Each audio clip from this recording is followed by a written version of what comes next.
নিয়মের অনার্থা হলো না আজকেও। ঝিলমিলে ক্লাসের সামনে পৌঁছতে দেরি হয়ে গেল। তবে অন্য দিনগুলোর চেয়েও আজকে খামখেয়ালি পানাটা একটু বেশি চওড়া। লেকচারের শেষ হওয়া আর মোটে 15 মিনিটের বাকি। ক্লাসের দরজার সামনে এসে দাঁড়ালো। অবয়ন অন্য এক শান্ত রূপ নিয়ে 2 হাতে শক্ত করে চেপে ধরে পিঠের ব্যাগে বেল্ট দুটো। চঞ্চল মেয়েটা সারা শরীরে আজ কেমন যেন এক অদ্ভুত আশারাতা। নিথর পাথরের মতো স্থির। বারিশে একবার আধ চোখে দরজার দিকে তাকালো। কিচ্ছুটি বলো না। বেশ খানিকটা সময় এভাবেই কেটে যাওয়ার পর ঝিলমিলের ওষ্ঠধর সামান্য কেঁপে উঠল। অতি মৃদু কণ্ঠে সে শুধালো, স্যার আসবো? বারিশ মেয়ের দিকে না তাকিয়ে রাশভারী গলায় জবাব দিল, আজ পুরো 45 মিনিট নষ্ট করেছো। নিয়ম অনুযায়ী এবার কান ধরো, তারপর ভেতরে আসার অনুমতি মিলবে। আর যদি ওসব না করি? মেঝের ধূসর রঙের দিকে চেয়ে চোখ জোড়া নিবদ্ধ রেখেই প্রশ্নটা ছুড়ে দিল ঝিলমিল। ঝিলমিল সামান্য থামলো। তারপর ওভাবে আলতো করে বলল, আচ্ছা। মেঝের দিক থেকে দৃষ্টি না সরিয়ে একদম যান্ত্রিক পায়ে উল্টো পথে তার হাঁটা শুরু। ক্লাসের ভেতরে বসা ইনসার সহ ওরা বাকি বন্ধুরা এই দৃশ্য দেখে স্তব্ধ। তবে সবার চেয়ে বেশি ধাক্কা খেলো বোধহয় ক্লাসের স্যার অর্থাৎ বারিশ নিজে। চঞ্চল মেয়েটাই এমন অদ্ভুত আত্মসমর্পণ তার কল্পনাতেই।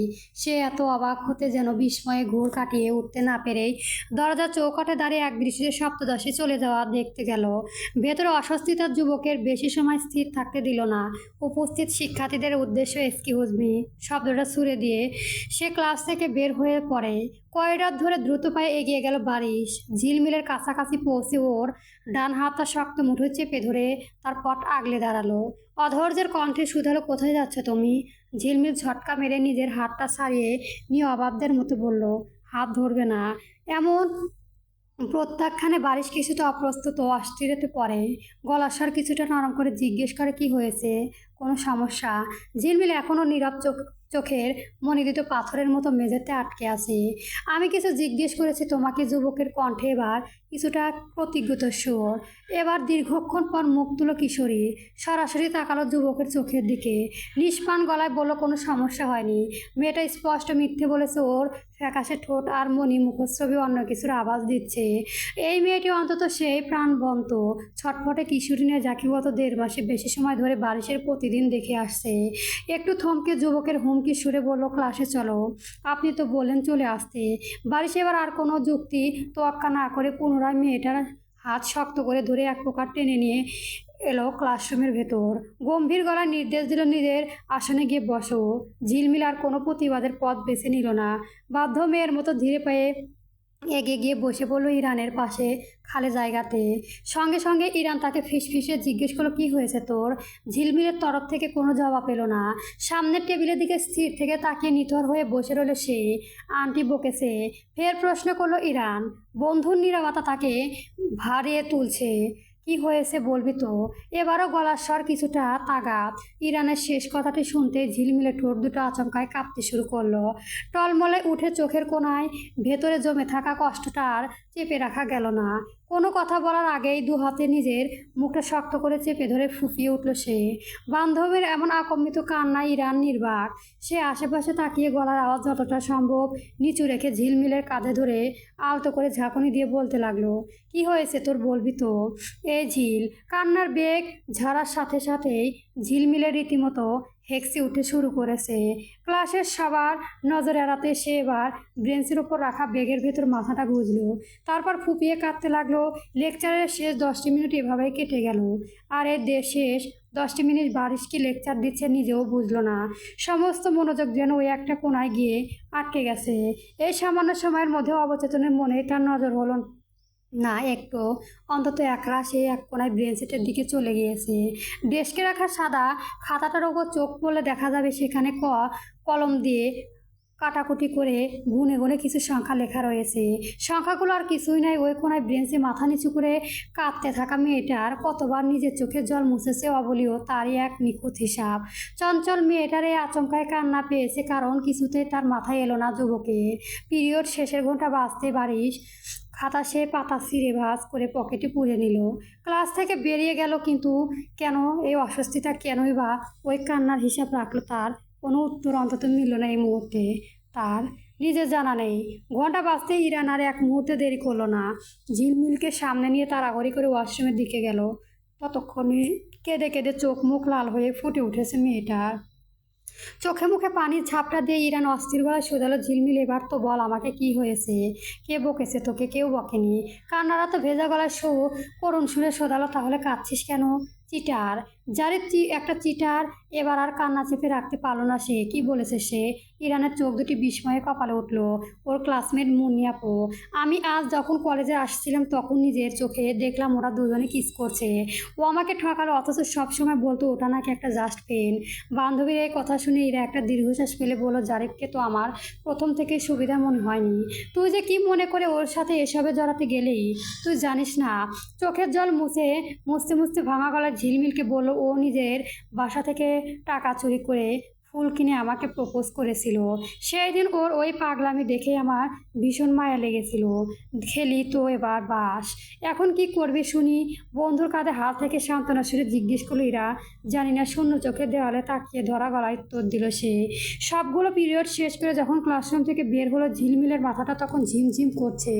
করিডর পেরিয়ে মাঠেই রাখতে সামনে এসে দাঁড়ালো জারিফ। ওকে দেখা মাত্রই ঝিলমিলের ভেতর কষ্ট নিমিশে খুব রূপ নিল। কোনো কিছু ভাবা বলার সুযোগ না দিয়ে সে সোজাসুজি জারিফের গালে সশব্দে একটা চর কষিয়ে দিল। রাগে কাঁপতে কাঁপতে চিৎকার করে বলল, জারিফ, জিরাফের বাচ্চা, এই ছিল তোর মনে? খোলা মাঠে সবার সামনে এমন চড়া খেয়ে অপমানে জারিফের পুরো শরীর রিরি করে উঠল। কান মাথা গরম হয়ে গেল তার। সে দাঁতে দাঁত চেপে চারপাশটা দেখে একবার নিয়ে বলল, ঝিলমিল, সিনক্রেট করিস না, বাসায় চল। তোকে সব বুঝিয়ে বলছি, চুপ কর বেয়াদব। তোর মতো একটা লুচ্চা জানোয়ার বিশ্বাস করা আমার জীবনে সবচেয়ে ভুল ছিল। ঝিলমিল আর নিজেকে নিয়ন্ত্রণ রাখতে পারল না। সে দ্বিতীয় চট্টার মারার হাত তুলো, কিন্তু এবার আর সুযোগ দিল না জারিফ। সে ঝিলমিলের হাতটা মাঝপথে শক্ত করে ধরে ফেলল। এতক্ষণ অপরাধবোধে ঝেড়ে ফেলে সেও এবার তার নোংরা রূপটা বের করে আনলো। ঝিলমিলের হাতে মোচড় দিয়ে ধরে ঝাড় গলা বলা, যা করেছি বেশ করেছি। তোর মতো একটা সাধারণ মেয়ের সাথে যে আমি এতদিন রিলেশন রেখেছি, এটাই তোর জন্য ভাগ্য। আর স্মার্ট কোথাকার, সবসময় ওই ব্যাক ডেটের চিন্তা ভাবনা নিয়ে ঘুরিস। একটা হাত ধরলেও তোর 10 রকমের ছুঁই ভাব শুরু হয়ে যায়। রোমান্স তো দূরের কথা, যা দেখেছিস তাই একদম ঠিক দেখেছিস। মুনি আমার স্ট্যাটাসের সাথে যায়।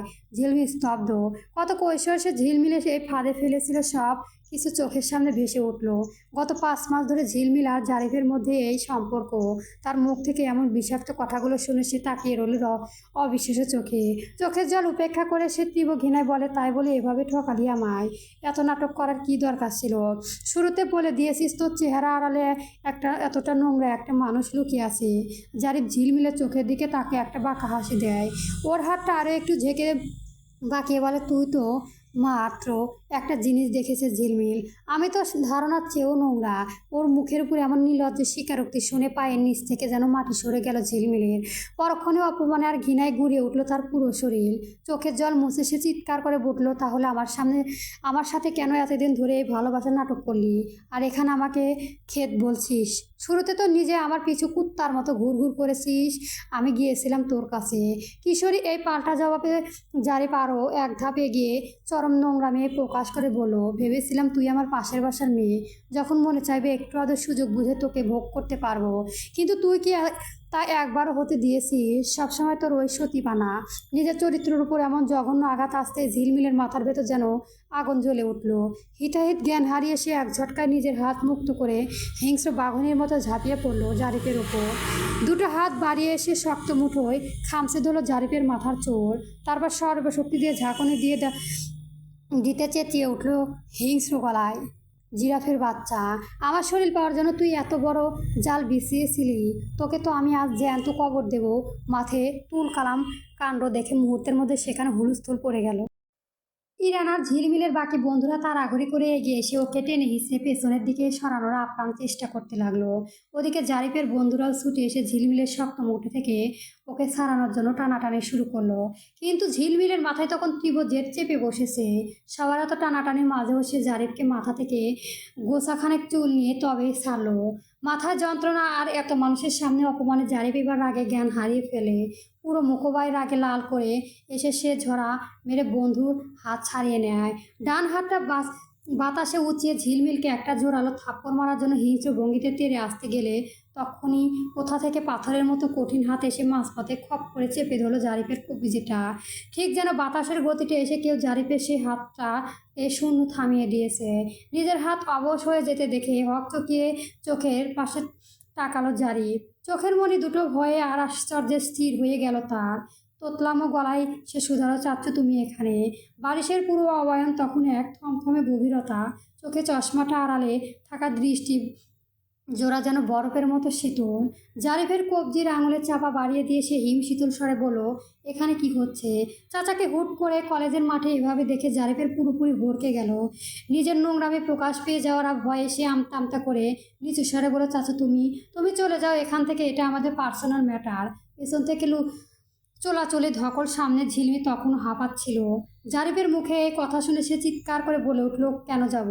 আমি তোর চাচাকে সব কীর্তি বলে দেব। হুবাও আসলে হঠাৎ বজ্রকণ্ঠী ধমকের মুহূর্তে স্তব্ধ হয়ে গেল পুরো মাঠ। স্টপ ইট, একদম চুপ করো তুমি।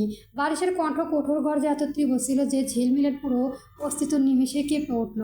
বাকি কথাগুলো গলার মাঝপথে আটকে গেল।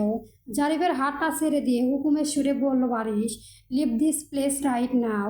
চাচাকে আর দ্বিতীয় কোনো কথা প্রশ্ন করার সাহস জারিফের ছিল না। সে আর এক মুহূর্তে না দাঁড়িয়ে বন্ধুদের দলবল নিয়ে চলে গেল দ্রুত। জারিফ চলে যেতে বারিশ এবার ঝিলমিলের দিকে নিজের সে তীক্ষ্ণ দৃষ্টি ফেরালো। কোনো কৈফত বা সান্ত্বনা ধার না ধরে বরফ কণ্ঠের গলায় নির্দেশ দিল, তুমি সোজা বাড়ি গিয়ে ফিরে যাও। ধমক খেয়ে ঝিলমিল ক্ষোভে আর অভিমানে কথাটা নিচু করে মাঠের এক কোণে রাখা নিজের সাইকেলটার চলে যায়। বান্ধবী ইরাকে একটা শুকনো বিদায় জানিয়ে সাইকেলটা নিয়ে গেটের দিকে এগোতে লাগে সে। এদিকে বারিশের সোজা পার্কিং জেনের দিকে হেঁটে যায়। গাড়িতে বসার পর থেকে তার মাথাটা কেন যেন প্রচণ্ড ভনভন করছে। রাগ দুটো ছিঁড়ে যাওয়ার মতো ব্যথা। ভেতরে কেমন এক রাগ আর অস্বস্তিতে কাজ করছে। স্টিয়ারিং হুইলে হাত থেকে কিছু একটা গভীর ভাবনায় ডুবে থাকা অবস্থাতে সে অক্সিডাইট চাপ দেয়। গাড়িটা মেইন গেটের কাছাকাছি, তবুও তার মনোযোগ রাস্তায় নেই। আর ঠিক সেও অসাবধানতার মুহূর্তে হুট করে সামনে চলে আসে ঝিলমিলের সাইকেলে। পেছনে সজোরে ধাক্কা লাগিয়ে দিল গাড়িটা। ঠাস করে একটা শব্দ হলো। ভারসাম্য হারিয়ে ঝিলমিলের শক্ত পিচঝাড়া রাস্তার ওপর ছেড়ে আছড়ে খেয়ে পড়লো করা ব্রেক। গাড়ি থামলো। বারিশ সামনের দিকে তাকিয়ে স্টিয়ারিংয়ের একটা ঘুষি মেরে বিড়বিড় করে চরম বিরক্তিতে বলে উঠল, ফাঙ্কিং হেল। ঝিলমিল রাস্তার ওপর ওভাবে নিথর হয়ে বসে রইল। ওঠার কোনো চেষ্টা করলো না। পৃথিবীর সব অঘটন, সব অপমান বুঝি শুধু তার জন্য বরাদ্দ। আজ পুরো দিনটা যে এভাবে তাকে দু মুচড়ে দেবে সে ভাবতেও পারেনি। সে ওভাবে কতক্ষণ স্তব্ধ হয়ে বসেই রইল। ওদিকে সাইকেলটা সিটকে আরেক পাশে দাঁড়িয়ে পড়ে গেছে। চেইনটা ছিঁড়ে প্যালেটের সাথে এমনভাবে আটকে গেছে যে ওটা দিয়ে আর এক কদমে এগোনো সম্ভব নয়। বারিশ দ্রুত গাড়ি থেকে নেমে ঝিলমিলের সামনে এসে দাঁড়িয়ে ওর ওই নিষ্পাম ভাব দেখে বলেও, কি হলো? তুমি কি এভাবে রাস্তার মাঝখানে বসে থাকবে? ঝিলমিল মুখ তুলো না। ওভাবে বসে থেকে তপ্ত গলায় পাল্টা প্রশ্ন ছুড়ল, থাকলে আপনার কোনো সমস্যা ওঠো? বারিশের কণ্ঠে আদেশ আর বিরক্ত মিশ্রিত। ঝিলমিল এবার জোর নিজের করেই নিজেকে টেনে তুললো। কলেজের ড্রেসে ধুলোবাড়ি না ঝেড়ে সাইকেলটা টেনে সোজা করার চেষ্টা করলো, কিন্তু চেইন আর চাকার দশা দেখে বুঝলো ওটা পুরোপুরি অচল। ভেতরে জমে থাকা সমস্ত রাগ এবার ওই জড় বস্তাটার উপরে গিয়ে পড়লো। তীব্র আক্রোশে সাইকেলটা ওখানে আছাড় মেরে ফেলে দিয়ে পিঠে ব্যাগটা শক্ত করে চেপে ধরে গেটে পার হয়ে হনহন করে সামনের রাস্তার দিকে হাঁটতে শুরু করলো। বারিশ একটা দীর্ঘশ্বাস ফেলে গাড়িতে গিয়ে বসে গাড়ি স্টার্ট দিয়ে ধীরে পায়ে গাড়িটা নিয়ে চলে ঝিলমিলের ঠিক পাশাপাশি। কাজ নামিয়ে গম্ভীর গলা ডাকে, গাড়িতে ওঠো। বারিশের ডাক কানে গেলেও ঝিলমিল যেন পুরোপুরি বধির। সে সোজা সামনের দিকে তাকিয়ে হনহন করে হাঁটতে থাকলো। যুবকের ধৈর্যের শেষ ভাগটুকু এবার ভেঙে গেল। সে গাড়িটা ঝিলমিলের গা ঘেঁষে থামিয়ে ড্রাইভিং সিট থেকে বা পাশে স্টিলের দিকে ঝুঁকে এক টানে দরজা খুললো। ক্ষিপ্র হাতে ঝিলমিলের হাতটা শক্ত মুঠোয় চেপে ধরে সে এক প্রকার জোর করে ওকে টেনে এনে স্টিল সশব্দে দরজা আটকে দেয়। দাঁতে দাঁত চেপে বারিশ বলল, ডাকছি শুনতে পাচ্ছ না? ঝিলমিলে তখন ক্ষেপে ফুটছে। সে সিটের উপর সিটকে ওঠে বসে চেঁচিয়ে উঠল, আমি আপনার সাথে যাব না। আপনি তো একবারের জন্য শুনতে চাইলেন না আপনার ওই লম্পট ভাতিজা আমার সাথে কী অন্যায় করেছে। ও এবারও কথা শেষ করতে দিল না বারিশ। এক হাত স্টিয়ারিংয়ে রেখে অন্য হাতে ঝিলমিলের নরম চেহারাটা শক্ত করে চেপে ধরে সে ওর মুখটা নিজের দিকে ঘুরিয়ে পাথরের মতো কঠিন গলায় বলে উঠল, কোনো আগ্রহ নেই আমার এসব ফালতু কথা শোনার। এরপর আর একবার যদি মুখ থেকে কোনো কথা বের করেছো তাহলে তোমাকে সহ ওই গাড়ি আমি সোজা গিয়ে কোথাও অ্যাক্সিডেন্ট করব। ঝিলমিলে চোখের মনে দুটো ভয়ে বড় হয়ে গেল। এ যেন এক সম্পূর্ণ অচেনা বাড়ির চাচু। এর মধ্যে এতদিন চেনা সে বাড়ির চাচু ফুপা কিংবা স্যার কেউ নেই। ভীষণ রুক্ষ গম্ভীর কোনো পুরুষ যে সত্যি সত্যি গাড়িটা কোথাও ঠুকে দিয়ে পারে। ঝিলমিল খুব বলতে ইচ্ছে করলো নিজের গাড়িতে তুলে এনে আবার অ্যাক্সিডেন্ট ভয় দেখাচ্ছেন। বলল ঠিকই, তবে মনে মনে জল চেপে ধরে ব্যথায় কুঁকড়ে যায় ঝিলমিলের মুখটা।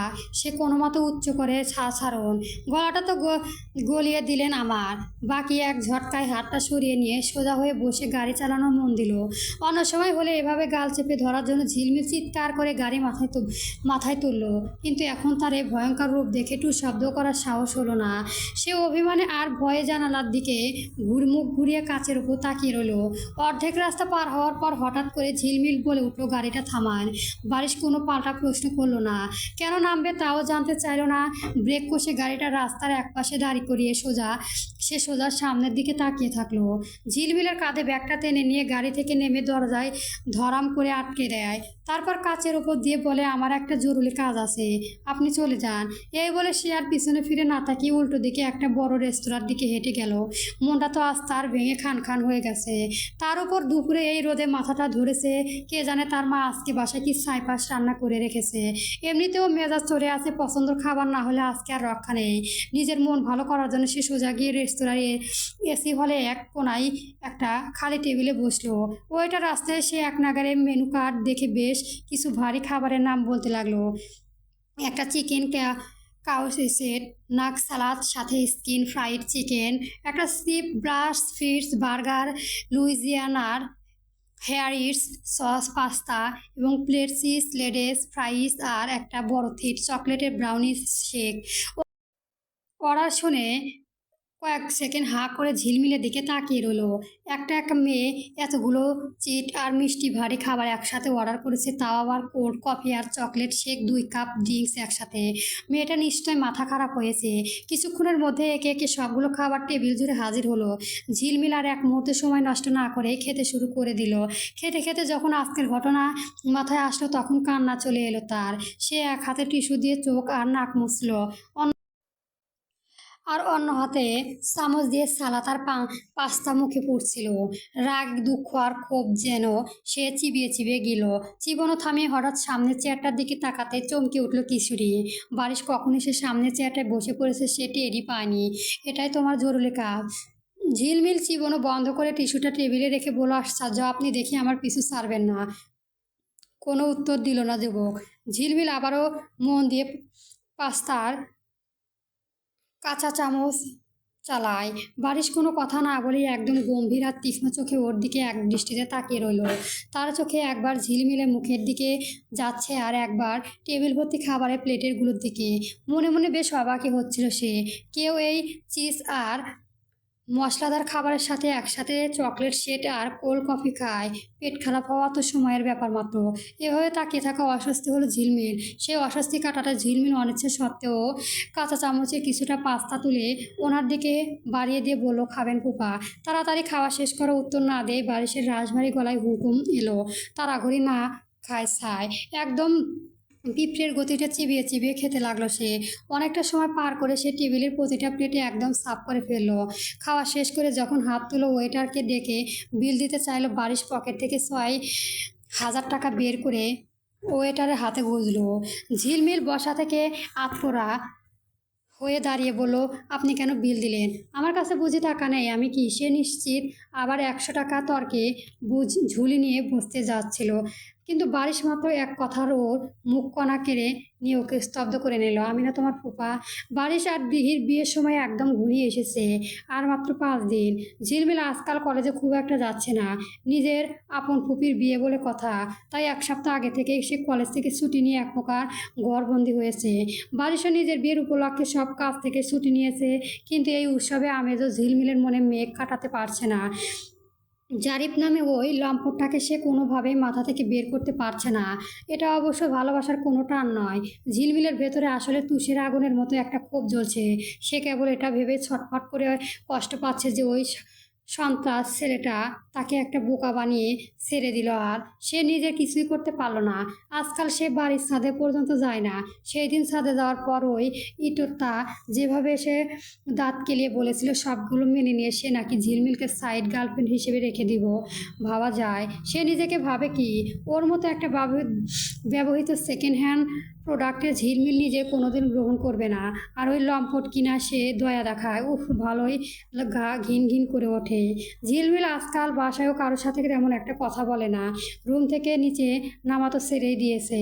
তার জগৎ এখন শুধু নিজের বেডরুম আর বেলকনি। সেখানে একা একা বসে সে জারিফের মনে মনে 24 ঘন্টা গালাগালি করে আর নিজের অজান্তে চোখ দিয়ে জল পড়ে।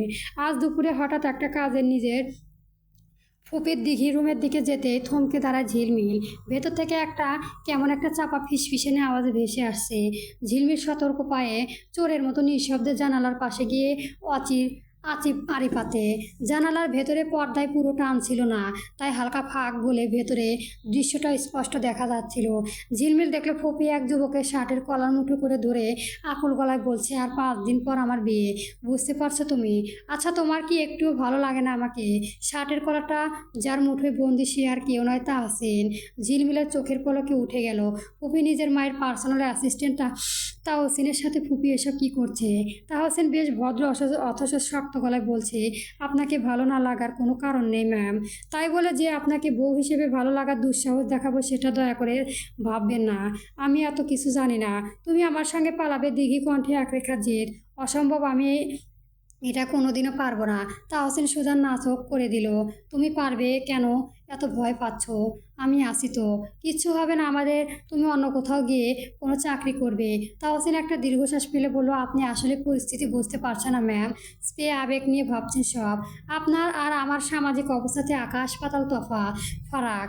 আপনার মা আমাকে চিবিয়ে খেয়ে ফেলবে, এটা ভাবতেও আমার কলিজা কাঁপে। দিঘি ওসব কোনো যুক্তি ধারল না। সে তাহসিনের আরও কাছে ঘেঁষে বলল, আমি এত কিছু শুনতে চাই না। তুমি আমার সঙ্গে পালাবে ব্যাস। ঝিলমিল আর বাকি কথা শোনার জন্য সেখানে দাঁড়ালো না। তার পুরো শরীরে যেন নিমিষে জমে গেল বরফের স্তূপ। সে উল্টো পায়ে হেঁটে কোনো রকম নিজের রুমে গিয়ে ফিরে এলো। ফুপি কি না নিজের মায়ের অ্যাসিস্ট্যান্টের প্রেমে হাবুডুবু খাচ্ছে, এই কারণে এর বারিশটার প্রতি ফুপি এত অনাগ্রহ ছিল। হায় রে কপাল! এখন ফুপি যদি বিয়ের আসর থেকে এভাবে পালিয়ে যায় তাহলে কি হবে? প্রথমত এই বড় নদীর বাড়ির মান সম্মান এক ফুংকারে ধুলোয় মিশে যাবে। দ্বিতীয়ত বারিশ ফুপার সারা জীবনের মতো দুঃখে পড়বে। আর তৃতীয়ত ঝর্ণার দাদি নির্ঘাত অন্য স্প্যাম স্ট্রোক করবে। ঝিলমিল তো এসবের কিছু চায় না।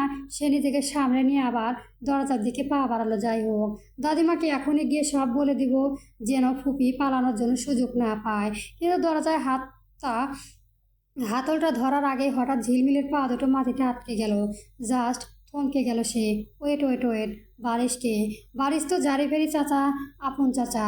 জারিফের রক্ত। ওই জারিফ তাকে ঠকিয়েছে, বেইমানি করেছে। অবাক কর কত মুখ করে কটাক্ষ ও আজে বাজে কথা বলেছে। কিছুক্ষণ কোনো এক হিসাব কষে সে তারপর একদম হুট করে মুখের ভাবভঙ্গি বদলে গেল। তার ঠোঁটের কোণে আচমকায় ভয়ঙ্কর কুটিল হাসি রেখা ফুটে উঠল। চোখের ভেতরে সব জল যেন 1 সেকেন্ডে শুকিয়ে সেখানে এক অদ্ভুত রহস্যময় চমকানি খেলা করে গেল। পাছে যাওয়ার ডাক দিয়ে কোণে পড়ে থাকবে, সেখানে আমি পুরো গাছটাই নিজের করে নিতে পারি। সে হাতল থেকে হাত সরিয়ে নিল। কপি পালাক, একদম ধুমধাম করে পালাক। এই খেলাটা তো এবার দারুণ জমবে। ঝিলমিল এবার প্রায় দৌড়ে নিজের ড্রেসিং টেবিলের সামনে এলো।